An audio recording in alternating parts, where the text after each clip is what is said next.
ఎందుకో నాకు first time అన్నదానం దగ్గర అనిపించింది మెయింటెనెన్స్ అనేది అస్సలు బాలేదు.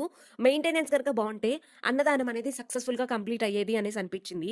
ఎంతో కొంత ఎస్టిమేట్ అనేది చేస్తారు. ఇంతమంది వస్తారు జనాలు అండ్ కొంతమందిని మాకైతే నిన్నే ఇన్వైట్ అనేది చేశారనమాట సీనియర్స్ అనేదొచ్చి. అండ్ కాలేజ్‌లో ఎంతమంది స్ట్రెంత్ ఉంటారనేది కూడా వాళ్ళకి తెలుసు.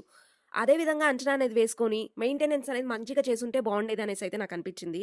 అన్నదానం అంటుంది మమ్మల్ని ఇన్వైట్ చేయలేదు ఏంటి అనే కదా మీరు ఆలోచిస్తుంది. మమ్మల్నే మా సీనియర్స్ ఇన్వైట్ అనేది చేశారు. వెళ్ళిన మాకే ఫుడ్ అనేది దొరకలేదు. ఇంకా మిమ్మల్ని ఇన్వైట్ అనేది చేసి నేను తిట్టించుకోలేను కదా! సో, అందుకని ఇన్వైట్ అనేది చేయలేదు.